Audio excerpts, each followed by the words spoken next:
Hey everybody, Asher here, and after a bit of a break, we are going back into the Darkest Dungeon.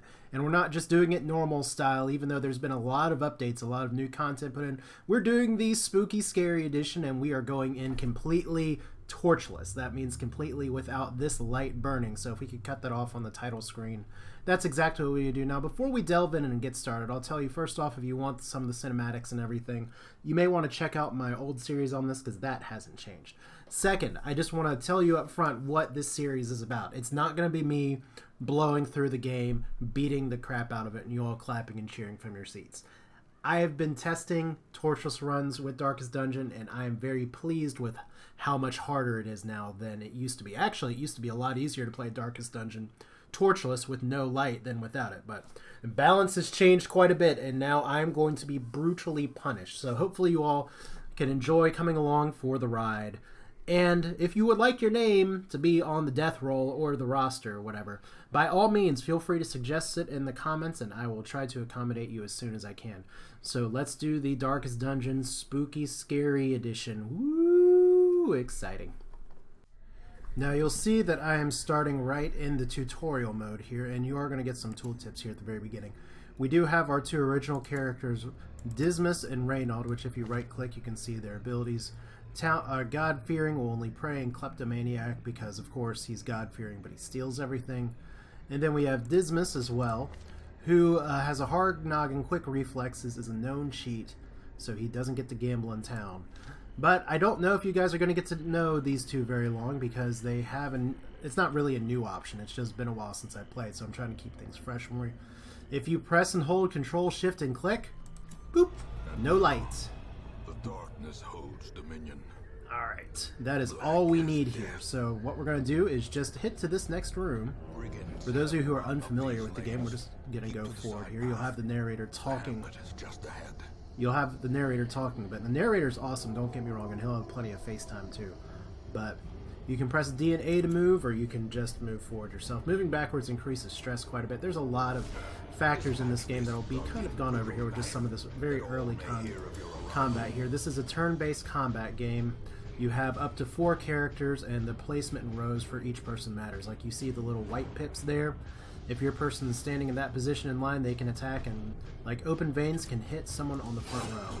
So that's what we do, and he gets a bleed effect, which every time his turn triggers, he takes 3 damage. So there's all kinds of info on the screen. Once again, they've cleaned this up quite a bit, but we don't have to worry about it too much, just trivial killing. Now, pitch is black. Let's go ahead and talk about why this is a challenge. I do get more loot, and I do get higher crits, so those are all very exciting. But stress increases manifold, monster accuracy and damage increases quite a bit, and heroes are surprised far more often. If you're a surprised hero, that means that everything, you can be moved out of position quite well. So, look, we have a tent. Because this is tutorial mode, this tent shouldn't be trapped. So they have valuables, which we can collect. Now this tutorial's all kind of fixed. But in my test run of the tutorial, I did not make it through this fight. So we'll see how it goes here. Dismas is not who I want in the front row. I want him in the back. So I hate losing a turn for that, but that's part of being surprised. So blanket fire, 1 damage each. That can crit for quite a bit. Rain of whips, which may actually cause bleed for everybody. Yep. So we got the low damage abilities early. Now he is 50% resistant to stun. So what we're going to do here is just attack. And see, he's larger. I can't attack the back row here. Smite hits 2 things here, but since he's larger, you can only hit him there. So it's round 2. We can do pistol shot. I think I want to try and kill that guy in the back. I think he's a little more dangerous than the one up front. So there's a good crit. So that's where darkness is really nice. Rain of whips again. The question is, okay, we're all bleeding here. Blanket fire, is this going to crit? No, just extra damage. So we'll have to watch it here. Now, another thing that I may want to do Bulwark of Faith. Let's see here. We're not going to go for the stun, but we're just going to go for straight up damage and miss, because that's Darkest Dungeon for you. So everyone's taking a little bit of bleed damage. We're going to go for the shoot to kill, so there's 1 death. And you'll notice that he leaves a corpse. This is something that is new from when the last time I made a video here. Corpses persist on the field until otherwise removed through damage or otherwise. So that means that people won't just automatically shift back and forth in position once you kill them. So it's very good that I killed him in the back because this guy would still be here. And this guy would be able to shoot all the time. So let's see here. We're still holding up here. I want to start putting some bleed damage on him now. That's actually really good. He didn't resist the bleed. He doesn't have a lot of bleed resist. So I didn't mean to actually do that, but that's fine.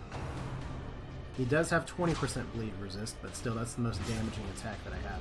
And it looks like, unlike my test run of this, both of these guys are going to survive, and I'm going to actually be able to get some items to start with. So let's go ahead and take all. And we completed the quest, which means we can return to town by clicking the Return to Town button. I want to continue adventuring first, though, because I want to open this chest, and I want to use the skeleton key. And we get even more items, something to smile about. We get a health stone, 10% max HP for less speed. Man-at-arms only. There are some new classes that we will get to talk about. Let's go ahead and take all. And now we're going to hit the quest complete button. Hooray! So 5,000 gold plus the extra goodies here. So multiple crests for multiple cats. And we actually get some experienced adventurers. Ruin Scoundrel, 10% scouting chance in the ruins. And really, calm. That's exactly what I don't want from my highwaymen, because they are definite damage dealers.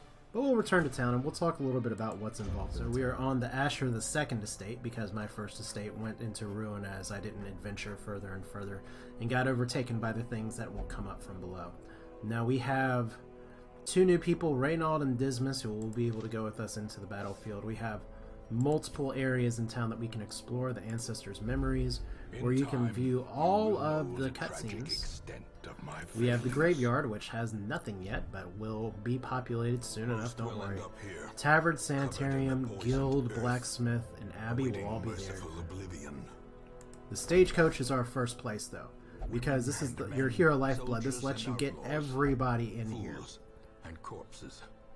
And you see all these pictures of people? They've actually included...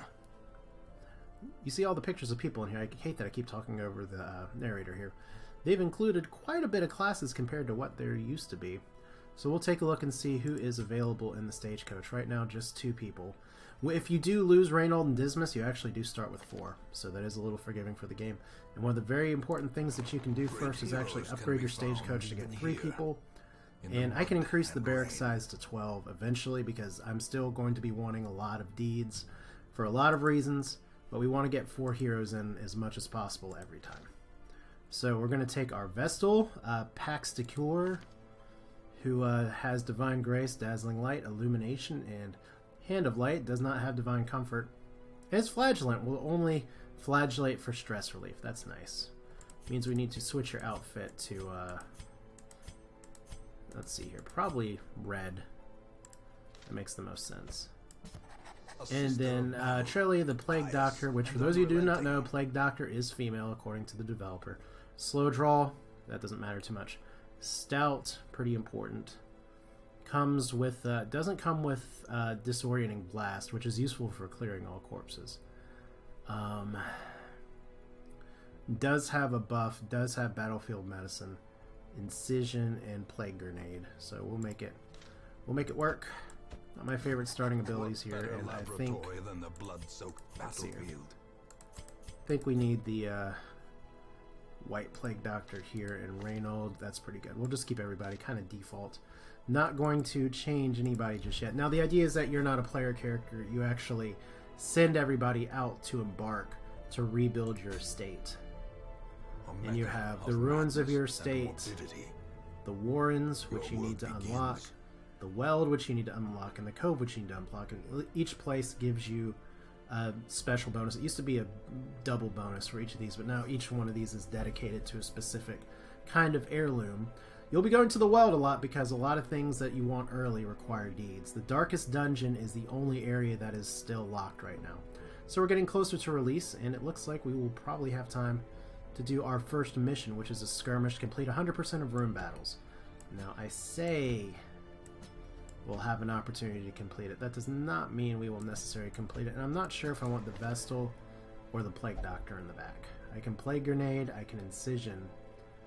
So probably want to put you over here. Oh, well, what do you know? We get the usual suspects as our bonus party title. Because that was something that was added in as well, I think right around the time when I stopped recording. So let's see.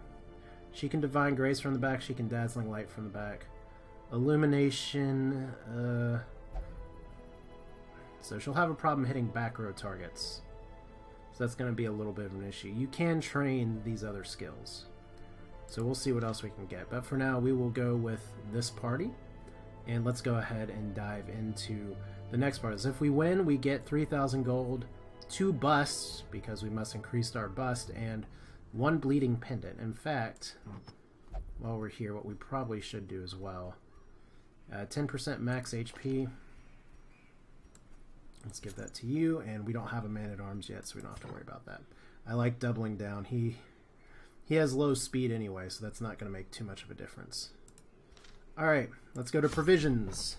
Now, we're not bringing torches, and I know I've gotten ire from people in the past of what I bring, what I don't bring, what I use, what I don't use. I always bring 1 shovel, 1 bandage is good for the ruins, 1 key. Probably want to bring 1 holy water just so I can purify something. We'll bring 1 anti-venom just in case. If I find like a desiccated corpse, I could use medical orbs to get that. But I need to look, medical herbs, not medical orbs. But I need to re-look up and see what these items do, because it may be a good idea to bring a torch, not to use it to light my way, but to use it to actually get bonuses from finding things. So I'll remind myself of that after this recording. But for now, I just want to embark. I just want to show you all how the game has changed playing torchless. The fiends must be driven back. And what better place to begin than the seat of our noble line?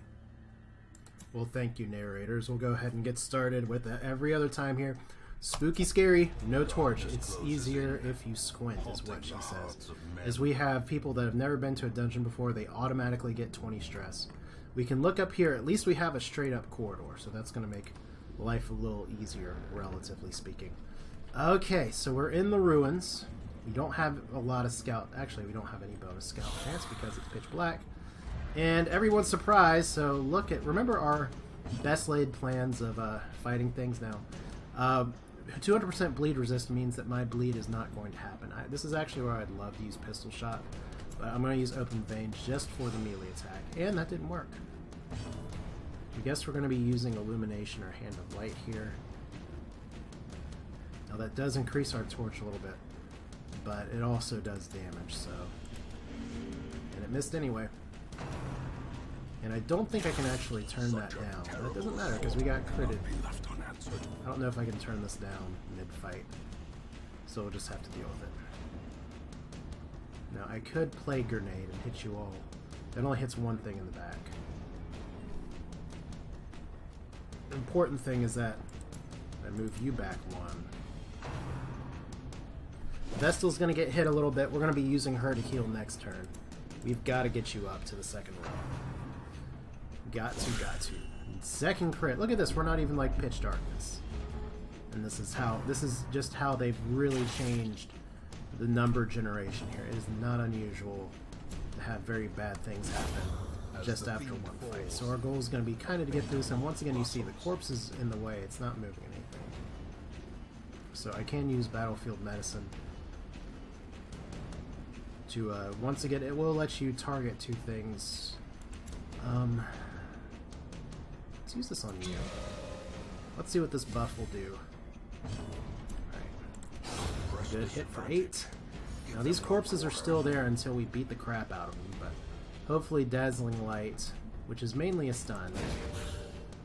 Hopefully we get the stun. Nope, resist. So we're getting a little more torch here. We clean up the corpses a little bit. That's how you bring the guys forward. Let's heal up.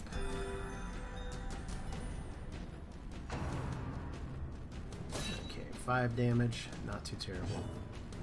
And this is where I can go for, like, stunning blow, try and delay things just a little bit. But once again, for those of you that may not know, if you do delay the fight for too long, you will start to get stress penalties for nothing good from toying with these creatures. There we go. So, actual stress. This penalizes you for keeping the fight slow. Fortunately, though, he's just stunned and buffed, so we do get in 1 extra heal. Let's put it on Dismas again. And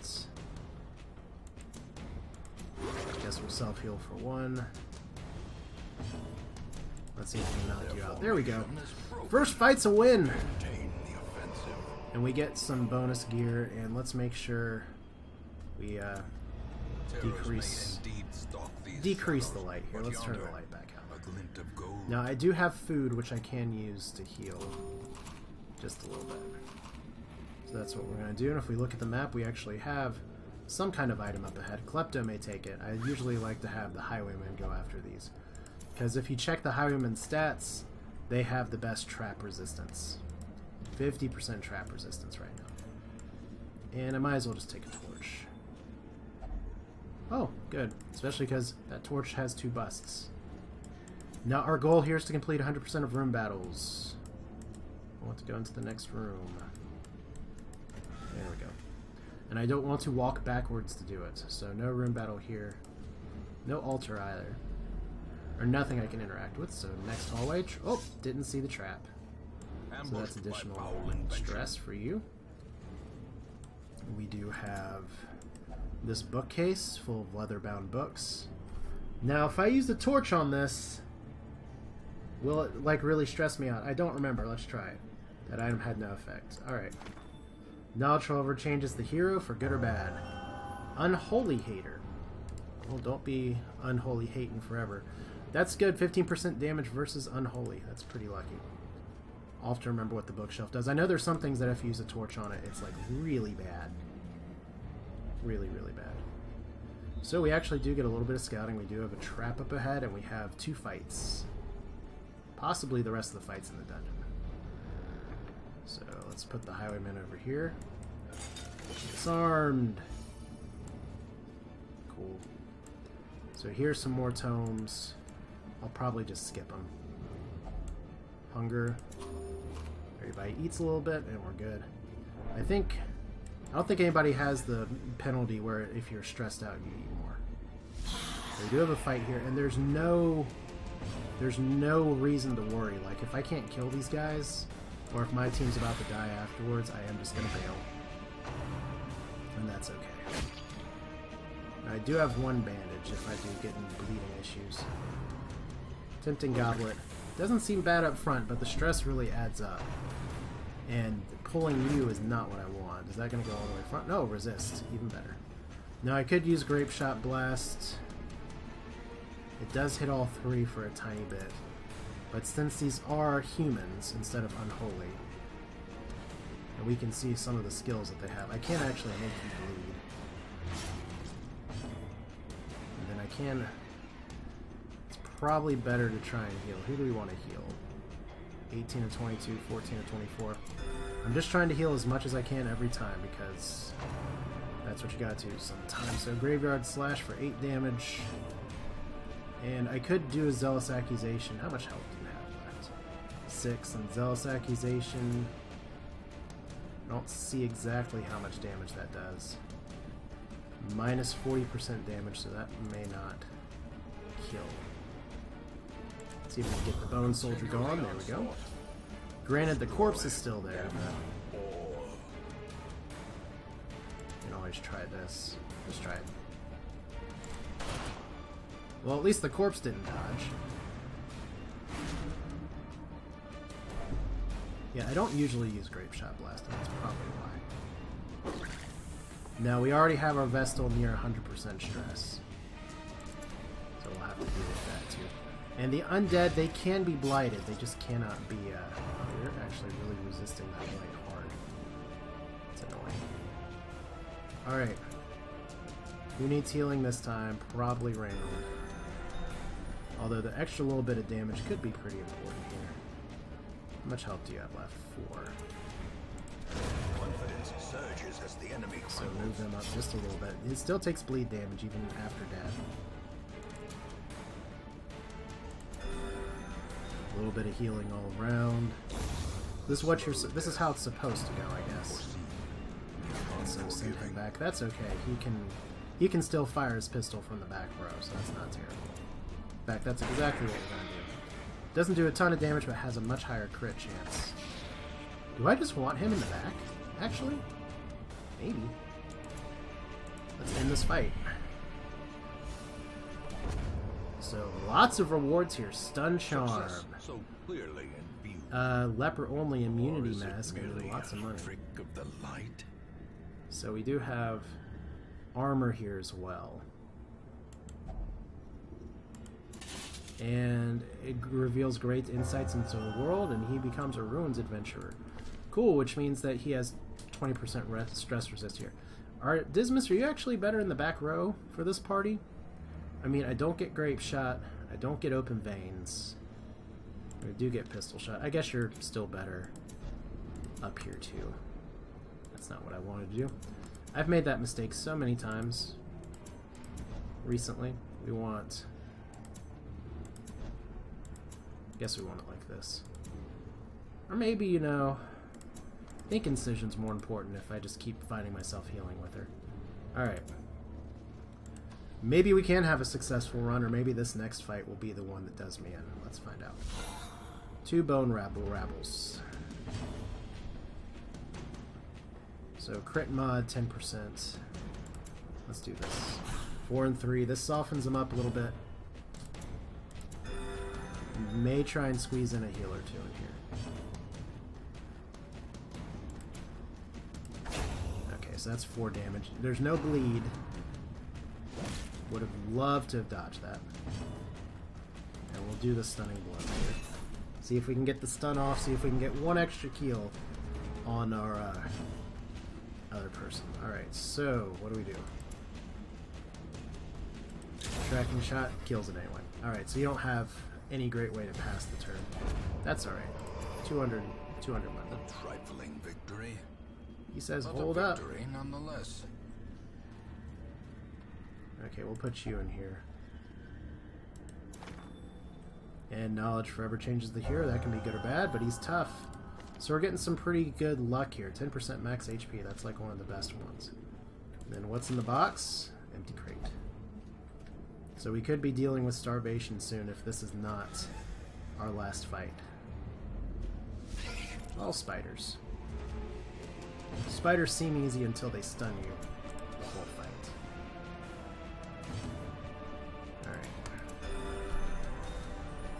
So that was a key miss, because these guys have really high evade for their level. That sucks. Light resist at least. Wow, everybody evades. Once again, it's okay, that could be a stun. For the slightest lapse in Yep. concentration. And Poindexter's, you're fearful. Well, that sucks. There's the other thing, is that spare me one time, oh light, please spare me. And this is pretty much the little demo here. It says, if you're afflicted, bad things can happen. So our party's already breaking just a little bit here, all because we missed every single one of our attacks. There we go. Kill you. I'm used to these guys. Oh, that's right, because if you kill them with bleed damage or you kill them with blight damage, they don't actually leave a corpse. So that's how that works.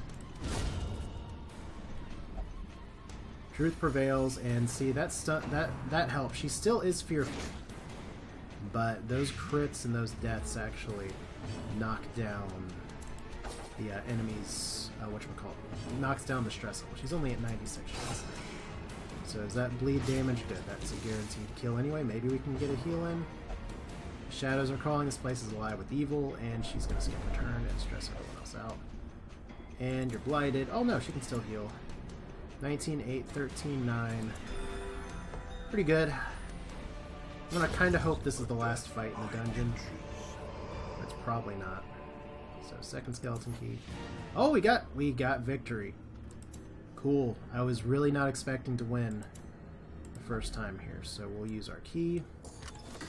And it unlocks a hidden compartment, and we get extra money. I care not how, but perhaps this can save me. We get, oh boy, all kinds of stuff. So there we go. Our first victory. I'm actually very surprised that I didn't have to bail on this mission right away, but you know, a victory nonetheless. Let's go ahead and hit quest complete and do the post game. Room by room,